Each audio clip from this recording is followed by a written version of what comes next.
Hey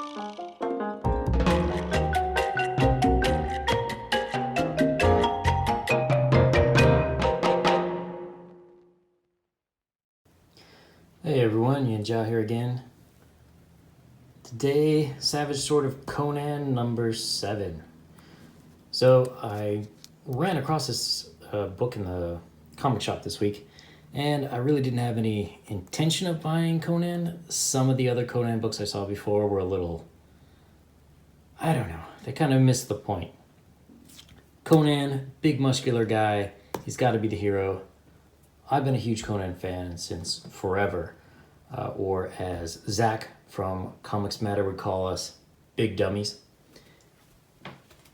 But I think he kind of missed the point. He says that people who love Conan are into the power fantasy, that they want to be big, strong men, and they want to get the hot girl, have them submit to you, drool all over you, whatever your fetish is. But I disagree.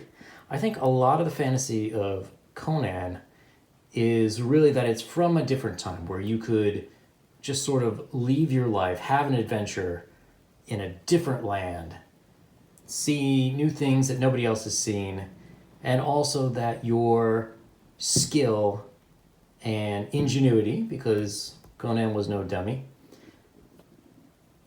your skill and ingenuity would help you out in becoming whatever it is that you wanted to become. So in other words, your fate was in your hand. You could go out and make your fortune. This was very common themes for the US, for moving out west, and it was also pretty common in Europe at the time too. You would have people from Britain sail over to India, from France, they would go to Indochina.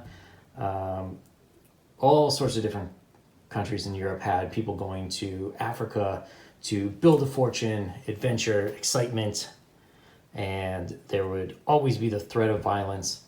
And I think that's really what Conan sort of captures. Now, Conan was started by Robert E. Howard. I think it was more in the 30s that it got popular, although I could be a little bit off on that. And that's sort of the tail end of this imperial period. We're right before World War II, right before the whole imperial system stops for sure. The US had basically stopped their imperialist aims in the Philippines. The Philippines had been conquered. There were parts of China, but that had sort of stopped. So in some ways, this whole idea is a bit of nostalgia for a simpler, better time. All right, so on to the book. One of the things that really interested me was, if we take a look here, the writer is Jim Zub. Now, Jim Zub, I've heard decent things about him before, so I wanted to check it out. Also, I was wondering, hey, is this the Jim Zub who just did the Young Adventurers Guides for D&D? And the answer is apparently yes, it was. So he seems to be a guy who likes this sort of sword and sorcery fantasy type genre. Should be a good matchup, right? You have the artist, Patrick Zircher. I've heard the name, but I'm not super familiar with him. Overall, I don't know that this is my favorite interpretation of Conan. He's certainly no Sal Buscema, but who is? Overall, it's not too bad. There's a few things art-wise that's not so great, which we'll talk about a little bit. Colors are nice. So on to the story. You've got decent artwork. You've got Conan. He finds himself in a town, a wicked town, where he saves a merchant from being murdered, and then he ends up following that merchant to a poker game where then Conan ends up having to play poker. It's a little, I don't know. I don't know exactly that I want my barbarians to be great poker players, but it's not too bad. So one of the few criticisms I have in the artwork is There's a lot of kind of medium shots. I mean, I get it. People are sitting at tables. What are you going to do? But it seems like there could be something a little bit more dynamic, because sitting around playing poker is not exactly exciting. Medium. Somewhere between close-up and medium. Medium, but at least we're on an angle. Still on an angle. Close-up. But it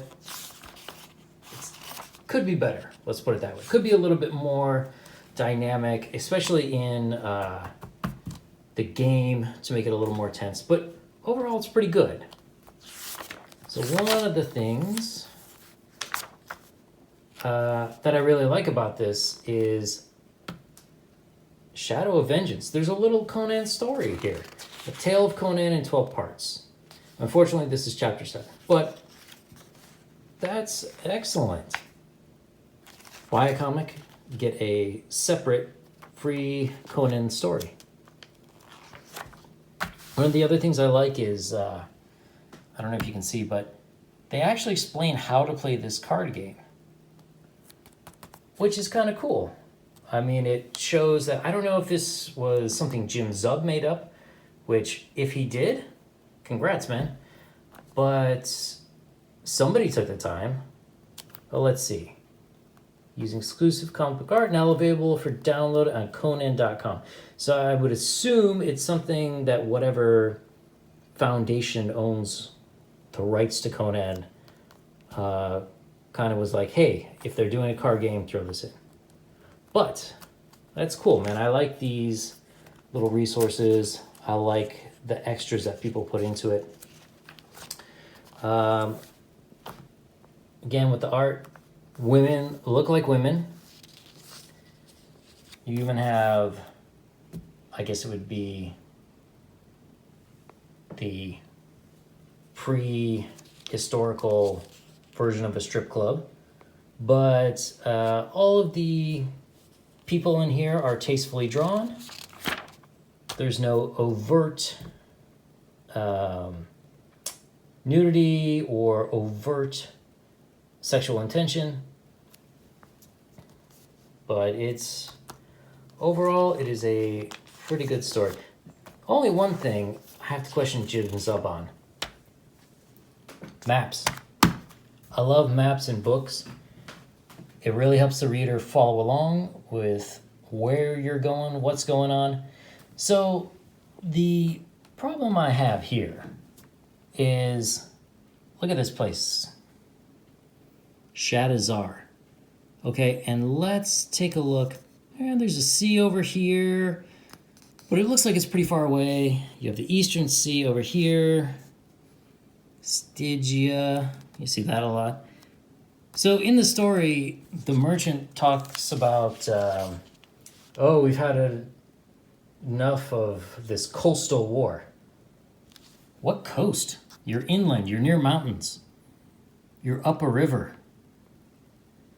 So it's cool, but it makes me wonder, did whatever artist put this in actually read the story? I mean, there have been official Conan maps since, you know, almost since the stories came out.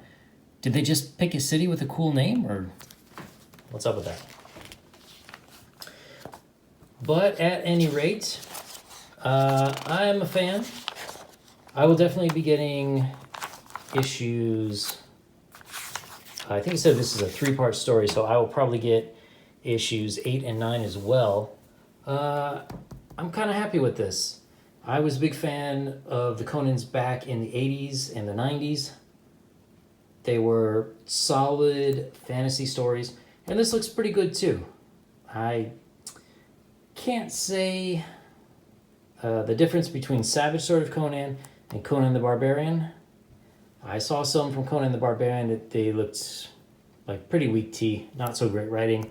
But Jim Zub, I'm going to give a thumbs up to and say I will probably keep an eye on him and probably look into his stuff more in the future, maybe buy more. So for everyone, hope you liked this quick review. Please click the like button if you liked it, subscribe, hit the bell for notification, and I'll be back soon with some other reviews.